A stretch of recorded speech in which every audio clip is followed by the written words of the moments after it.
एक धूपदार खेत के उज्ज्वल अंतहीन आकाश के नीचे एक दयालु मां सुअर अपने 3 छोटे सुअरों पर्सी, पिप्पा और पीटर के साथ महत्वपूर्ण खबर साझा करती है। समय आ गया है। वह उनसे कहती है कि हर कोई आगे बढ़े, अपने घर बनाए और इस विस्तृत दुनिया में अपनी किस्मत खोजे। आंसुओं से भरी सिसकियों और प्यार भरे आलिंगनों के साथ तीनों छोटे सुअरों ने अपनी मां को अलविदा कहा। उनके दिलों में खुशी और आशंका का एक मार्मिक मिश्रण भर गया। धूप से भरी सड़क पर वे उछलते हैं। उनकी घूंघराली पूंछें जोर से हिल रही हैं। हर कदम रोमांच के वादे और स्वतंत्रता के मीठे स्वाद के साथ गूंजता है। पर्सी चंचल ऊर्जा से भरपूर एक ऐसे व्यक्ति को देखता है जिसके पास सुनहरे भूसे से भरी एक गाड़ी है। उसकी आंखों में अचानक एक विचार चमकता है और वह आदमी के पास जाता है। उसकी आंखों में उम्मीद चमकती है। कृपया, क्या मैं अपना घर बनाने के लिए कुछ तिनका ले सकता हूं? हाथ में तिनका लिए पर्सी खुद को काम में झोंक देता है। एक ऐसी गतिविधि जो उसके नए घर को आकार देती है। घास का घर तेजी से उठता है, जो पर्सी की उत्सुकता और खुशी का प्रमाण है। पर्सी अपने नवनिर्मित घर के चारों ओर नाचता है। उसकी हंसी हवा में गूंजती है, अपने निर्माण की गति और आसानी में आनंद लेता है। एक धूप से भरी सड़क पर पिप्पा का चेहरा कोमल विनम्रता से चमकता है, क्योंकि वह एक आदमी को लकड़ियों से लदे एक ठेले से जूझते हुए देखती है। उसकी आंखों में एक विचार चमकता है। इन विनम्र सामग्रियों से बने घर का एक सपना। मापे हुए कदमों से वह आदमी के पास जाती है। उसका दिल उम्मीद भरी प्रत्याशा से भरा हुआ है। कृपया, क्या मुझे अपने घर के लिए कुछ लकियां मिल सकती हैं? पिप्पा पूछती है, उसकी आवाज नरम लेकिन दृढ़ संकल्प से भरी हुई। आदमी बस सिर हिलाता है। उसका एक शब्द हां, संभावना और वादे के साथ गूंजता है। पीटर अकेले सड़क पर चलता है। उसका चेहरा विचारशीलता से भरा हुआ है। आगे एक आदमी एक गाड़ी के बगल में खड़ा है, जो खुरदरे मजबूत ईंटों से भरी हुई है।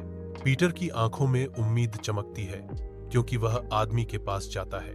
पीटर की आवाज निराशा से भरी चुप्पी तोड़ती है। कृपया, क्या मुझे अपना घर बनाने के लिए कुछ ईंटें मिल सकती हैं? ईंट बेचने वाला मुड़ता है। उसका भाव पीटर को घूरते हुए अस्पष्ट है। सुबह की मासूम रोशनी में एक बड़ा भूखा भेड़िया पर्सी के विनम्र घास के घर पर नजर रखता है। उसकी आंखें शिकारी इरादे से चमकती हैं, जो कमजोर दीवारों के भीतर दावत की कल्पना करती हैं।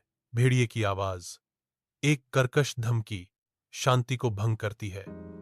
छोटे सुअर, मुझे अंदर आने दो।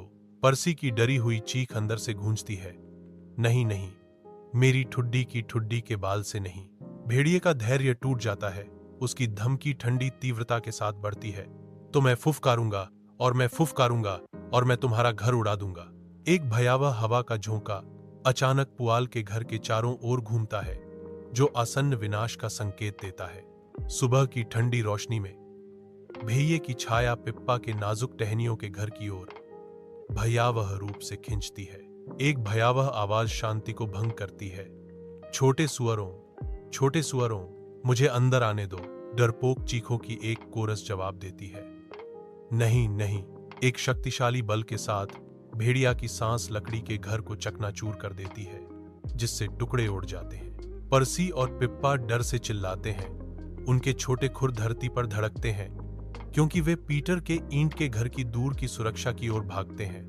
बड़ा बुरा भेड़िया निकलता है। धूल उसके फर से चिपक जाती है, क्योंकि उसकी गर्म सांस ताजी सुबह की हवा में भर जाती है। भूख उसकी आंखों में जलती है, क्योंकि वह पीटर के मजबूत ईंट के घर का सर्वेक्षण करता है। उसके दिमाग में एक अंधेरी योजना बन रही है। वह चिल्लाता है, छोटे सुअरों, मुझे अंदर आने दो।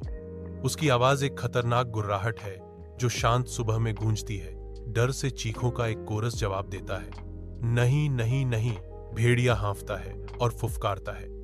अड़ियल ईंटों के खिलाफ प्रयास का तूफान। उसका चेहरा लाल रंग का हो जाता है। उसकी आंखों में एक चालाकी भरी चमक उठती है, क्योंकि वह चिमनी को देखता है। एक भयावह विचार मन में आता है। आहा, वह सोचता है, मैं चिमनी से नीचे जाऊंगा।